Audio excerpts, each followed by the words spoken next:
My relationship goes off air, episode 4. We back, bitches. Chillin' Dillon in the building, and I got Chef Kay. Y'all gonna stop letting him call y'all bitches.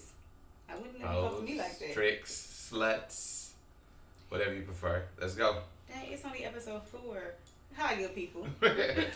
So let me give you my first story. We jumping right into this shit. My first story is coming from, I don't know where it's coming from, but but so a guy responds to a text message 8 years later. What's the longest amount of time it ever took you to respond to a message? Never worry. Okay. 8 years later, he hit her. He said, "Hey, gorgeous, how are you?" She responded, "Hey, blah, blah, blah. I'm good, thanks. What you been up to?" No response for 8 years. Then he hit her up and said, "I'm sorry, my phone was updating." Yeah, what kind of iPhone this nigga got? Nah, that's an Android. Androids do that. That's an Android phone. How? Androids is ahead of iPhones. iPhones took all the shit Android did. What the fuck is going on? This nigga got that new. This nigga got a flip phone. His sidekick took 8 years to get back together. I don't know what is going on. Nah, but I must say, his curve game is A1. You think so? Yeah, like if you don't text a bitch back for 8 years, that's a sick ass curve. That nigga got a relationship that day. He's like, "Bitch, what you doing though?" But if she respond, she definitely giving up the butt. If you respond after I respond after 8 years, oh yeah, you giving up the draws for sure. Now listen, Drea. This is when I want a nigga to love me this much. Okay, my man's here. We're gonna do a little, not booty sweat, but a booty shave to save that booty sweat. Come on, booty shave. Give it to me. In all the fucking shop for clothes. So you know my husband had to get me right. Ain't that right, babe? This is real love. This is what I consider real love. My man's is in the crate. If you see, that nigga is, he gotta make sure he getting every piece. And he knew he was being recorded. He kept looking at the camera. That's that ghetto love, man. And you see how excited he is, like, to eat the ass. Like, that nigga is, he is, like, doing that shit with finesse. Like, he's making sure every hair fiber is off. That nigga about to eat the groceries like no other. I want a nigga to love me this much. Nah, I want a nigga, I would listen. She a whole snack. This definitely ain't the type of love I'm looking for. And I don't know if you guys recognize it, the same girl from the Food Commandments. No, it's not juicy. That is her. That is her. Hey, if she fart though, it's a wrap. I told you a poof or a puff is just fine now. Okay? No. Listen, this needs to be the new slogan. I'm not voting for a president unless they talking about poof or a puff. Now listen, Chrissy Teigen is under some hot fire. Okay, she is boiling. What did she do now? She's like a lobster in the pot. And Summer Walker was leading a little crusade on, well, I'm not going to say she was leading the crusade, but she had her own personal comments to make about it. So Chrissy Teigen, now old Texas, they're old tweets from 2011, I think, are being put up. Now she's being tied into the Jeffrey Epstein scandal, okay? She had a tweet that said, "Seeing little girls do the splits half naked is just ellipses. I want to put myself in jail. Toddlers and tiaras." That was the hashtag. Summer Walker had choice words about it. But then they started pulling up more of her older tweets. It got worse. What? So Twitter is really after her. She said, "I'm bored. Really want to watch kids give birth. Where can I go? Where can I see kids giving birth? MTV. I mean, that doesn't make sense, but I'll try." Maybe it's sarcasm. Oh, 16 and pregnant? Oh, what's that show called? Yeah, I assume that's what she meant. So these are her older tweets as well. "I'm going to jail over pizza. It always weirds me out how strong little toddlers' tummies can look. And I'm aware of how absolutely disturbing that sounds. A belly and a t-shirt with a small sexy toddler on it saying, duh. What does a guy wear to a toddlers and tiaras party?" This is just sick. Like, keep her away from all elementary schools, please. Then here's the pizza thing again. They're calling this Pizzagate. They're saying pizza's a cold word. Brad Pitt just handed us pizza. "I woke up this morning with a pizza on my chest and ranch dressing all over me." What? "So if you think I'm too good for this, you are sadly mistaken." This sounds so bad. Which makes like she's messing with kids. And then her last one that I just saw a baby that looked like a porn star, like a trashy do anything porn star. It's this wrong to think. Let me say it again slower. I just saw a baby that looks like a porn star, like a trashy do anything porn star. Is this wrong to think? The fuck? No. She, hey, I know one thing. She'll never be able to babysit Psalm again. Who's Psalm? Well, ain't that Kanye West's son name?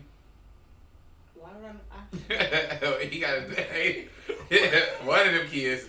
He'll never be able to baby. She'll never be able to baby. She has her own kids. Okay. So this is dangerous. Now, the real question is, do we need to stop buying pizza? Because I don't understand this pizza shit. And pizza is so good. So it's a cold word. They do have the travel logs that she was on the Epstein plane. She was allegedly on the island. So these people put these tweets saying she's a sick person now. Get away, get out now, John Legend, get out. Also in news, her mom's coming out with a cookbook about pizza and ranch. Just kidding. No, I'm about to say. She does have a cookbook coming out. So this all ties into WAYFAIR child trafficking. I don't know if or sex trafficking. I don't know if anybody else has seen this. Some people have missed it. Some people saw it. It was trending on social media like a couple weeks ago. And so the story, people are suspecting that they're selling people in these large boxes or storage cabinets on WAYFAIR. They have like cabinets and they're named after the names of missing young girls. And they have these ridiculous, exorbitantly high prices. $10,000 for a cabinet, $20,000 for cabinets. I saw, bless you, $10,000. Nigga, take that sneeze elsewhere. $10,000 for a fucking throw pillow. I mean, my God. I mean, can you imagine like buying a rug and you unfold that shit and the kid just pop out? Like, this shit is crazy. Like now, like I can't even just buy a fucking what we trying to buy right now? A pantry? Every time when you press purchase, you will do like somebody suck that baby's dick. I don't understand what the fuck is going on. Now the last one was just a little jokey joke that we saw on the social media, okay? So we can't buy pizzas or cabinets no more. Listen, I'm afraid. Yeah, could you imagine if you were like, now I don't know about y'all, but I go and get my home goods from Home Goods. I go to Marshall sometimes, Ross, you know. Can you imagine if you went to if you had a throw pillow and I went to the fucking counter and they were like, $10,000 please. I'm like, the fuck, it's a goddamn pillow. Now if they told you it came with a kid, would you still buy it? No, the kid is sewn up inside. I can't see it yet. But if you knew the price for that, it was with the kid, would you still buy it? I mean, I just wouldn't, but I get it. Did you get this? You got this carpet from WAYFAIR, right? She's a part of the problem. Part of the problem here. Before I knew a baby was swallowing it, I had no clue what was going on. So there's a whole Hollywood conspiracy going on about this. All right. So I saw a tweet from a young lady. I'm gonna shout her out, or a guy. I don't know. It's like KAG Bro 88. Okay. Original name. This is the craziest shit I've seen.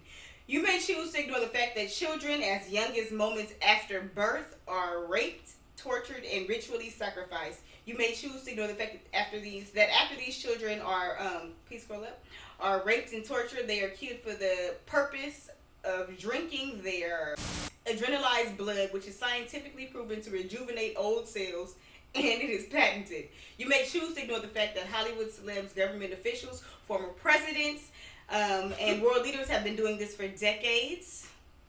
You may choose to ignore these truths, but you can no longer say that you didn't know. I just told you, and if you choose to ignore these facts from this point on, you are a part of the problem. Yeah, you're part of the problem. So now we make everyone a part of the problem. Yeah, everybody's a part of the problem. So I don't know if you guys didn't know, but Hollywood celebrities are killing young children shortly after birth and drinking their blood and rubbing it on their faces. I don't want to make light of this if it's real, but it just sounds so crazy. But isn't there like some shit like about like drinking the virgin's blood or some shit too?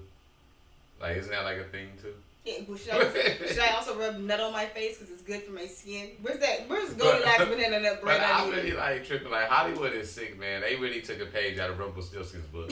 Like niggas out here telling their unborn child. Like, what? This is like back to like 1800 heresy. I don't understand what's going on. They're burning witches at the cross. What is going on? So Hollywood is sick. They having stories about like on Wayfair. If you pay attention to the setups, there's books on the bookcases that are featured that are about like the failing Jung and how they're actually like being. It's a whole long story about what's happening to these people, but it's along those same lines, and it's crazy to hear that this is. Yeah, I don't appreciate the way he wrote this shit because it reads like a chain letter. Like, I don't want to be forced into feeling some type of way. Just give me the information. Nigga, give me the information. I'm out of here. Now we're gonna end this episode on a bad note like that. Please don't kill kids. Don't drink their blood. Until the next episode. Peace.